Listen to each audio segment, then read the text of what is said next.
All right, so we're doing this new segment on our channel here at PlusMinus. We're going to be doing podcasts now, discussing the latest tech, controversies, issues that we have, initiatives and incentives to get phones or not. Also, some gaming. We'll throw some gaming in there. Talk about the state of gaming, any new games, the Switch, PS4, PS5, whatever comes out. We'll talk about that too. Maybe do some game reviews at some point. Maybe some streaming too. But we're trying to add this to our channel here and kind of build our portfolio, I guess you could say. Expect to see less videos, more audio podcasts. We might throw our faces every now and then into the podcast. Yeah, so just kind of keep an eye out for us. Wish us luck, and hopefully everything will be pretty good here. And a lot of the names for these podcasts, the good ones have been taken, but we came up with a somewhat witty one. We're calling it FRQ-Cs. So the C stands for casts. Hope you guys like it. Yeah, this is going to be a new segment on our channel. We're still going to do like reviews and first impressions and whatnot, but this segment is going to be majorly incorporated into our channel. So, to start off with this podcast, might as well start with the latest news. Let's talk a little about the Pixel 4 and the news revolving it. Yeah, right now we're looking at iPhones, the new Pixel 4 that was just announced, and just kind of going over some of the Chinese and other manufacturer cell phones available. Yeah, because the competitors are catching up, and they're even arguably beating the major flagships now. I think I was kind of hyped for the Pixel 4, but as everyone's been saying online, it's the most leaked phone in the history of like smartphones, which is probably like 10 years. And just like last year, Google didn't bring anything too promising to the table. So that's the first incentive not to get an upgrade, is the prices aren't getting any lower. And with the spike in prices, there's also not much extra that you get out of it. Yeah, I feel like the leaks really killed this phone. They should have kept it. I mean, I know that probably it wasn't really in their cards to just keep everything in until the very last moment, but the leaks, I feel like the leaks really killed it, and then just the price itself is just too high. I think they're trying to compete with like iPhones and all these other high-end cell phones, but I think Google still has some more room for growth in that area before they can actually go up there. But I mean, it's still a decent looking phone, and I'm sure it's going to do very well. Spec wise, it looks really good. To be honest, I think it's just too expensive, and with all this other cell phones you can give you the same experience for less, it just doesn't make sense to me. Yeah, and like about the leaks, like I know Apple, they were trying to fight the leaks and make sure that people don't do it. But now you could see like a little more leaks about iPhones, and I think they see that as free publicity. And I think that's what Google was aiming for too, with the Pixel 4 being the most leaked phone. But like Leo said, that didn't really work in their favor. So I don't know, like if they're gonna be secretive about it moving forward, or if they're gonna just keep encouraging the leaks. I don't know, man. I kind of miss the days where like you could just root phones and make them do whatever you want. So say the Pixel has like these new, like the astrophotography, which is being ported over to the Pixel 3, which is nice, but say you love Samsung, you're a Samsung fanboy, and you like their quality control better than Google's, but you just really want that camera, or you really want dark mode everything, or you just want Android 10. Rooting isn't as simple. First of all, there's not much development going on, like in the XDA forums and stuff. But on top of that, it's really hard to root them now, as opposed to like 5-6 years ago when it was just like a simple plug and play. So if that was still around, then I feel like it wouldn't be as hard to stick with one phone. But because competitors are all bringing something different to the table, like Samsung's got their thing, Pixel definitely has their software going for them. OnePlus has these extra tweaks here and there in their phone that are really nifty, like the 90 hertz or like the super fast charging. Everyone has something different, which makes it harder for people, at least on Android, to settle down with one phone, as opposed to like 5-6 years ago. If there was a mod that LG had, I could just flash that mod with a ROM on a Samsung phone, call it a day, and best of all, it was free, and I didn't need to upgrade as often. Yeah, I do miss rooting, to be honest, but that was such a long time ago, and the phones now are so much faster and better battery life. So you really can go wrong with any new phone that comes out. But going back to what we were talking about regarding prices right now, I think you're better off just getting a much cheaper device, either a mid-range or even one of these higher-end Chinese manufacturer phones. They're gonna be the same in terms of either specs or just the experience overall. But it's just really crazy out there right now with all these phones and price ranges, and most people just keeping their phones for much longer now. I remember people would just upgrade every year to the newest phone, but I see more people just holding on to their phones, especially iPhones. Those are very well supported devices, which is really nice to see. Which is kind of hard to see sometimes with a lot of Android manufacturers. Yeah, I mean, like, I think that we did reach a plateau in the smartphone world, because you look at like a lot of new of the innovative features, but they don't really a lot of them feel like gimmicks. Like even now, a lot of people are saying about the Pixel 4, the air gestures, the Galaxy S4S air gestures. They're just calling it gimmicky, and they're not sure if it's productive or if it just, if it will even work in the everyday life. So, I mean, I don't know. I feel like Google's just trying things now. I mean, what the hell is wrong with them, man? Like, it's like I was telling a friend earlier this, like, I feel like Google lives inside a bubble. Like, they don't pay attention to the outside world and what's going on in the rest of the tech world. Like, last year's bathtub notch, like, how do they not realize that's an ugly looking design? Like, even if there was no other phone in the world, why would they think that's good looking? And then on top of that, all these other phones, they're pushing UFS 3.0, fast charging. The Pixel 4 doesn't even have fast charging. It's 18 watts is like, the Note 10 has 25 watts out of the box and went up to a 45 watt charger. The OnePlus comes with a 30 watt charger outside of the box with software enhancements to make it even faster with the new 7T. Why can't Pixel do that? Like, I don't know. They focus too much on the camera and like weird features that may or may not be gimmicky. Sometimes they end up being useful, like the squeeze edge. When I had the Pixel 3, I used that a lot. It was very useful. But at the same time, I want them to incorporate everything that their competitors have, like fast charging or like extended screenshot, which is really useful. When I'm taking a screenshot, but I can't capture all of the content that I want to show, it'll just keep scrolling down to have like a wider range of the screenshot.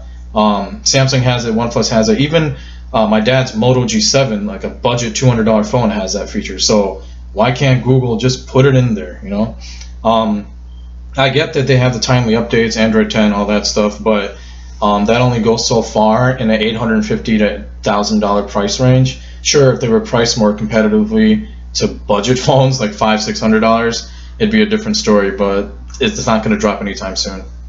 Yeah, those features are weird. Like that, I guess they're making their own version of the Face ID, which I get, but yeah. The handless waving thing, that reminds you of like the S3 or the S4. Yeah. They used to have that, and it was very gimmicky. And it was just simpler just to touch your phone and whatever you needed to do. So I think that's kind of weird. I guess they're trying something new, which I respect, but I mean, does it really make sense? Is it really worth paying $800+ just to wave at your phone like some weird magician or something? But I think that was a very risky move for them to do. Again, I respect the Face ID version of what they're doing now, but waving your hands on your phone, I don't know. That's kind of weird. I think going back to what you said about like the ugly bathtub notch, I don't know. Sometimes I feel like they do that because they know that they could get publicity off of it. Because like even I mean, I think Apple is like the most notorious one for doing that. Like they named their last year for their Mac, or not last year, this year, their Mac Pro, the Pro Display XDR. Like they gave it such an ugly name. Yeah, stupid. They made it look like a cheese grater and everything. So I don't know. Sometimes I think Google and other companies are like catching on to that. That's why they're doing like these controversial design choices and these name decisions and all that, so that they could get publicity off of it. Yeah, I mean, Google, they think they're Apple, but they're not. They think they're Samsung, but they're not. They're Google, and they've been known for like their updates, the camera quality. But what they do is they don't really change anything too drastically year by year. Like the new Google Nest Home Mini or whatever the hell it's called, it's supposed to be like a lot better, and it has Nest built into it, so it's easier for smart home integration. But it looks exactly the same. There's no design overhauls or anything like that, and then consumers are just going to be like, we're just going to keep what we have. There's no point in upgrading. Even their new Wi-Fi mesh system, the Nest router or whatever, Wi-Fi. It doesn't incorporate Wi-Fi 6, which is the latest and greatest technology. You need Wi-Fi 6 to get 1 gigabit speeds. If you don't have that, you're not going to get it.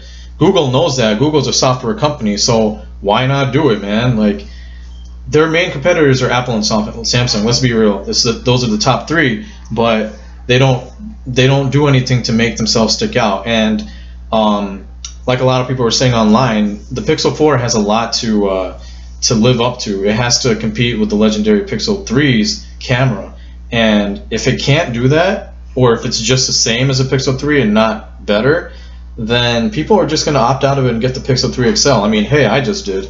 I just picked one up online for like less than $400. That's almost a third of the price of the retail Pixel 4 XL.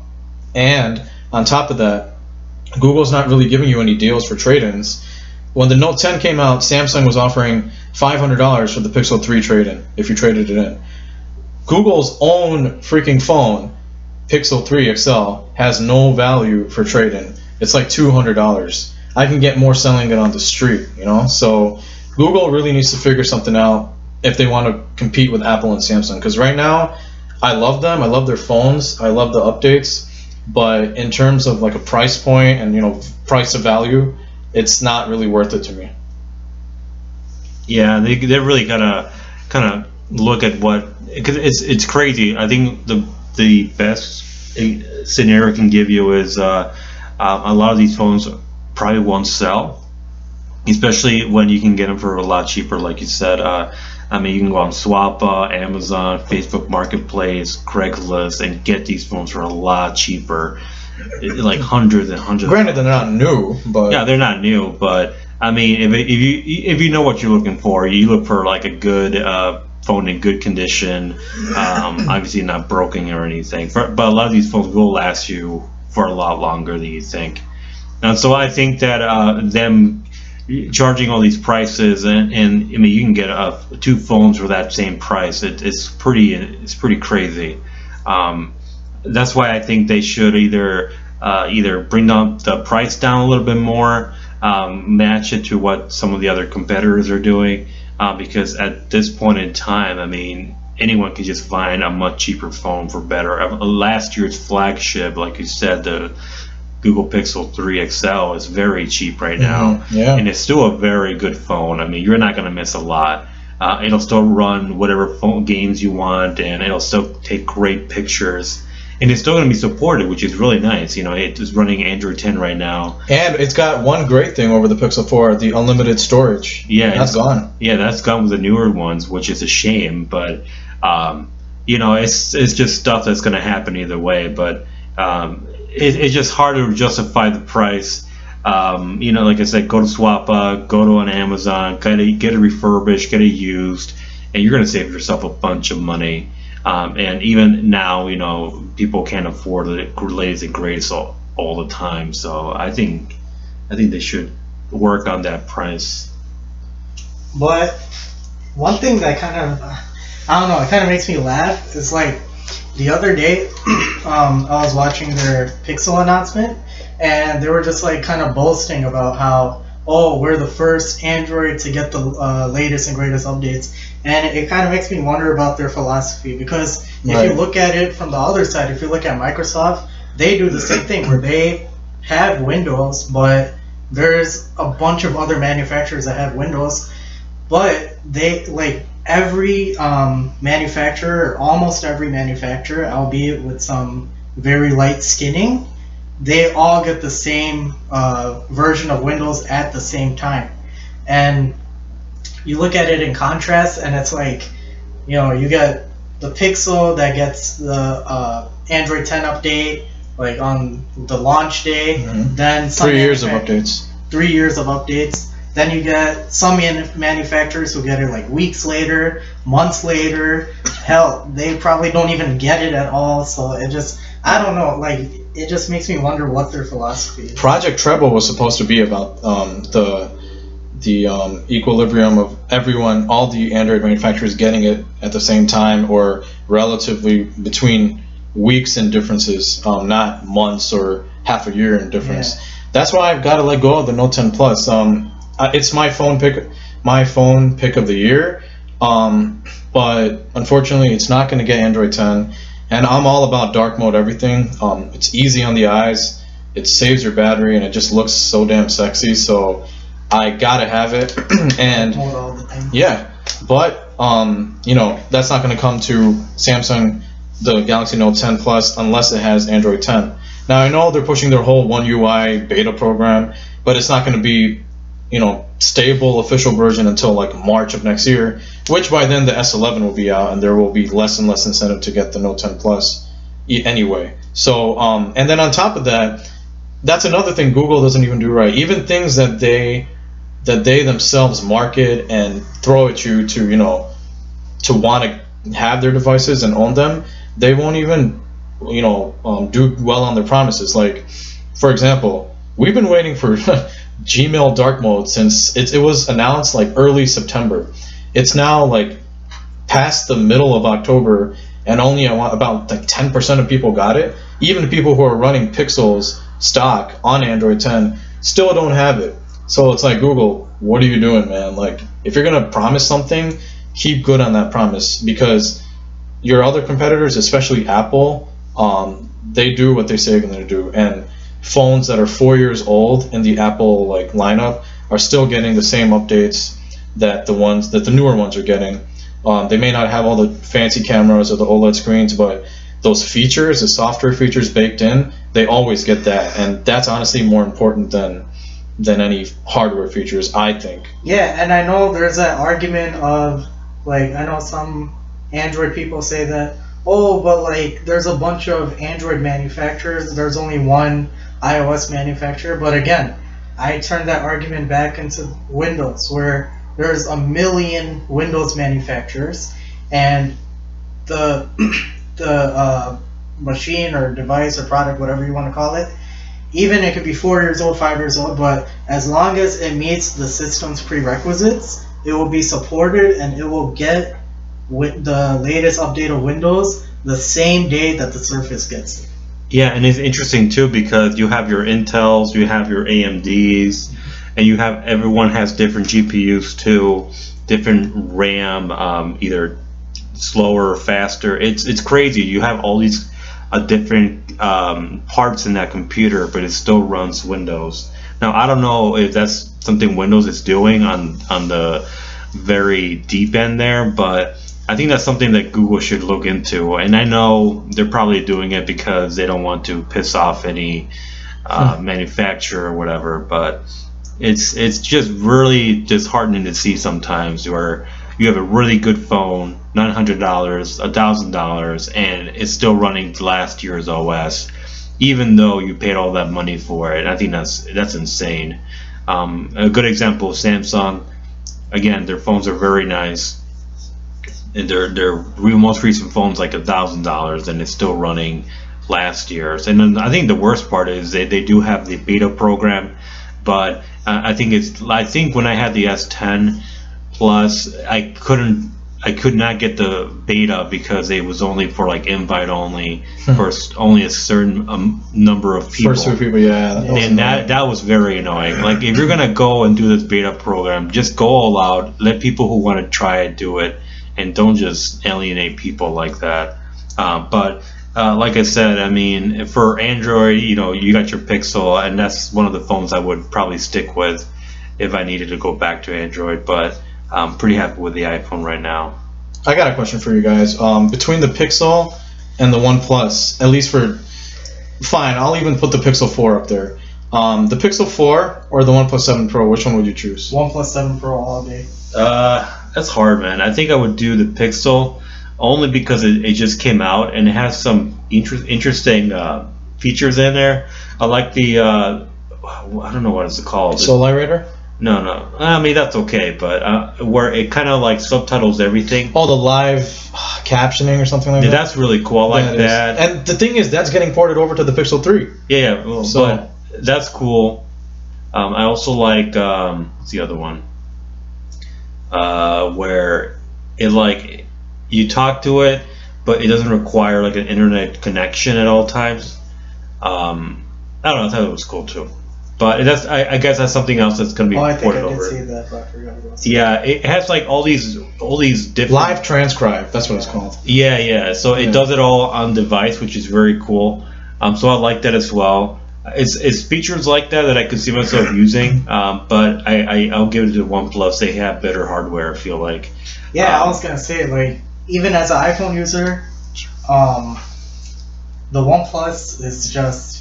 I don't know, just such a beautiful phone, man. From the inside and out. Yeah. Oh yeah, it's very nice. I like the color, I like the back, and I like that pop-up camera. That's really cool.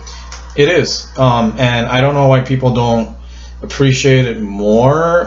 You know, like people just go by the name brand, but OnePlus has made a name for themselves, so they're no longer like a third-party Chinese marketer. The never settled. Yeah. It's like done now. Yeah, like. Even these top reviewers on YouTube are saying that OnePlus 7 Pro is their phone of the year. Performance-wise, it has a fast charging, it has a triple camera setup, it has up to 12 gigs of RAM if you want it, the latest processor, giant screen, bezel-less at that, 90 hertz, Android 10, no need to wait for the updates, 4,000 mAh battery. It has all the bells and whistles that Google and Samsung both have, just in a less condensed package. So it may not do things as well as Samsung. Like the screen may not be as sharp or beautiful looking, like 1,000 or 1,200 nits. It may not have the greatest camera. It does not hold a candle to Google's Pixel's camera at all. But performance-wise, I think it blows both of them, the Pixel and the Note 10, especially the Pixel, both of them out of the water. So, and most people are looking for, I mean, I know cameras are important, but I mean, performance, I think, should always be number one, because no matter how good your camera is or screen, what's the point if it's a choppy phone and you can't, and, you know, you're frustrated with it because it won't open apps half the time. OnePlus doesn't have that problem. I'm a little scared going back to the Pixel 3 because of that whole RAM issue they had. I heard it got a little better with the Android 10, but I know it's not going to be anywhere near as good as OnePlus. So I'm going to see how long I can hold on to this phone for. Until it gives me issues where I'm just like frustrated with it. And again, that's fine for me to get frustrated with a phone I paid $350 for, as opposed to a phone I paid $899 plus tax for, which would be the Pixel 4 XL. Which is why I'm going to wait this time around and to see what kind of bugs and issues it has, and look at reviews or consumer reports and stuff, and wait for them to fix it, and then maybe hop on board and get one when it's cheaper and during the holidays. Yeah, it's funny. The only issue that OnePlus has is the distribution. That's their only controversial thing. You look at the OnePlus 7, that's not available in like the States. Then you get the OnePlus 7 Pro, which is available in the States. Then you get the OnePlus 7T, which is also available in the States. But then you get the OnePlus 7T Pro, which isn't available in the States. So yeah, that's true. And like T-Mobile, for example, right now they're the only U.S. major carrier that's carrying or selling the OnePlus 7 series, the 7T and the 7 Pro. But what did they just do? They just discontinued the 7 Pro. Like, why? Like, you went through so much trouble making a partnership with them and then you just decide like, all right, yeah, we're going to discontinue this just because it only made what 3% of our sales or something like that. Wait, who? T-Mobile and OnePlus. Oh yeah. Yeah. Oh yeah. I've So heard that. yeah, they're like, no, we're not going to sell that anymore. What makes you think the 7T is going to sell better than the 7 Pro? You're probably going to discontinue that too. You might as well not sell OnePlus phones.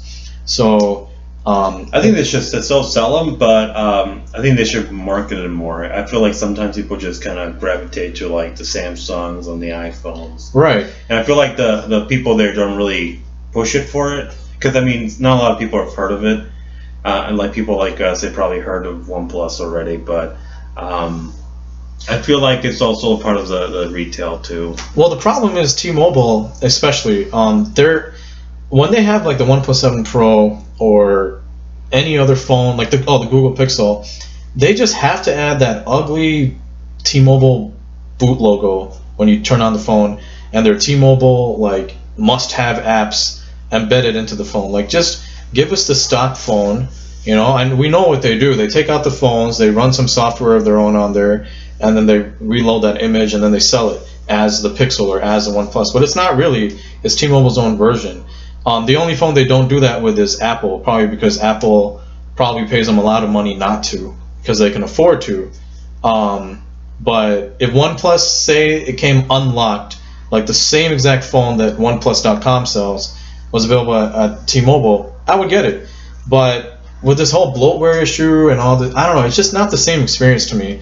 And it really holds me back from even going inside carrier stores anymore to purchase my phones. There are just so many options now online that there's no reason to go into a store. But at the same time, like you said, they do need to be marketed more. And I mean, I don't really see OnePlus commercials on TV or anything. I think I've seen like one, and that was for T-Mobile. But in general, you're right. It's Samsung, Google, Apple. Those are the three main ones you see. LG, I'll see one once a year maybe. Yeah, I think that's another issue with Android, their marketing. It's like it's really compartmentalized, where it's just like divided by these carriers. Like, oh, there's a OnePlus. There's a T-Mobile OnePlus, and then there's the unlocked OnePlus, and then there's like these differences between them. Mm-hmm. And I think that's another thing that should be unified. Yeah, I mean, okay, I know we're bashing on Android too much, so I kind of want to sway a little towards the Apple direction. They're definitely not without their faults. Like, everyone was hoping for two things this year. One was USB-C on the iPhone rather than the Lightning port, because they have it now on their iPads, right? Yeah. And a bunch of other devices. They have a bunch of USB-C ports like on the MacBooks and stuff. So why not have it as your proprietary charging port on your flagship phone, which is your main selling item of all time? But they didn't add USB-C this year on the iPhone. And another thing they didn't add to the iPhone is they just don't have that same like design standpoint as like Android, because like they kept the notch when they know that the notch is slowly fading away. I guess they thought that was okay to do, and they just didn't want to touch it. So Apple is definitely not without their flaws, but I guess when you're in the ecosystem, you're in the ecosystem. Yeah, that's true. I mean, Apple does have its flaws. Like, number one, like Air Power. Everybody was looking forward to that, but that got discontinued. And then another thing, my biggest gripe is that they gave the iPhone 11 Pro and Pro Max, they gave it the name Pro, but it doesn't really feel Pro. That's what yeah, thank you for reminding me. The Pro, that's the thing. Why didn't the iPhone this year have 120 hertz or at least 90 hertz? Exactly, a promotion display. And bilateral wireless charging, like that would have been perfect with the release of the wireless charging AirPods. And there's a bunch of things that like Apple does that's really like controversial and all that. Yeah, Leo, you've been using the SE for what, like 2 years now? Yeah, more like a little bit over a year. But yeah, I agree with that as well. The newer iPhones are kind of a little bit of a letdown, just because it was not a lot of new things there. Some improvements overall to the camera, to the Face ID. But overall, it wasn't very anything new, which is kind of a shame. But I like iPhones mostly because they as Steve Jobs once said, they just work. But I also like the ecosystem. I have like the MacBooks, the iPhone, the iPad.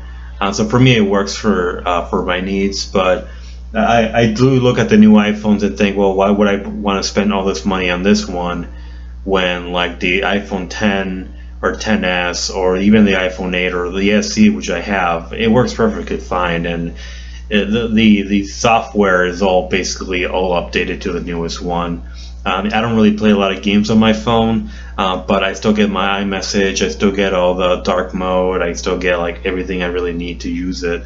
So I'm not really itching to get the newest phone, especially when this year it was very lackluster compared to previous years. So to me, it feels more like an S mid upgrade, but not really a total upgrade. I don't really care for triple cameras. I barely take pictures as it is. But I think next year is something that I'll be looking forward to. I'm hoping they kind of adopt the iPad Pro's design with the flat edges, sort of like the promotion display. So I'm hoping they kind of, and USB-C. I'm hoping they kind of just go that route and really redesign the phone next year. But for right now, I mean, if you have an older iPhone, you probably don't have that itch to upgrade unless you have a lot of disposable income. But that's just my 2 cents there. I think we covered a lot of topics that we wanted to discuss. So we're going to close out this podcast with just one final question. What are your guys' phones of the year? For me, it'll be the OnePlus 7 Pro. It's probably the best phone for your money, I guess. You know, you got some really high end features there at a very low price compared to like the iPhone 11 Pro or even just the iPhone 11. And I think it's a really good phone for that price range. And even though I don't really care for Android, I would definitely pick that as a phone of the year, just for that reason. Yeah, I just feel like compared to the other major players, they did 18:9, right? They don't have a punch hole. They don't have the notch. I think they just did that right. And obviously the 90 hertz, that sharp screen, 1440p, AMOLED, and that sweet Nebula blue color. It just has so much going for it. It's great on the spec sheet, so that would definitely be my 2019 pick of the year for best smartphone.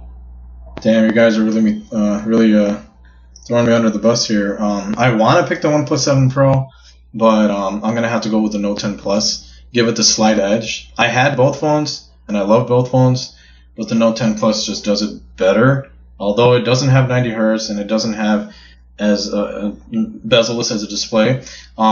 According to the actual specs of the phone, it actually has a higher screen-to-body ratio at 90% versus OnePlus's, I think, 88 or 89%. So surprisingly, it is a little more bezel-less because of the sides. People often forget that. On top of that, it offers the same exact specs as the OnePlus 7 Pro, up to 12 gigs of RAM and 256 gigs of storage, starting actually for the Note 10 Plus. And then in terms of performance, the only thing it's lacking is 90 hertz. You know the camera is going to be better with Samsung Pay, or Samsung. It has Samsung Pay, same stereo speakers, everything. So I want to give it a tie, but I'm going to give it to the Note 10 Plus. OnePlus 7 Pro would be my runner-up, but hopefully next year it'll be OnePlus. We do also want to know down in the comments below what your guys' pick is for smartphone of the year for 2019. So just feel free to let us know down. And if you guys have any suggestions or things that you want debated here on our channel, let us know and we'll see if we're open to the idea of it. Just throw some suggestions down below. All right, guys, thanks for listening to our podcast here. And as always, just hashtag spoon. Just gotta get that spoon, man. Yeah, get that spoon.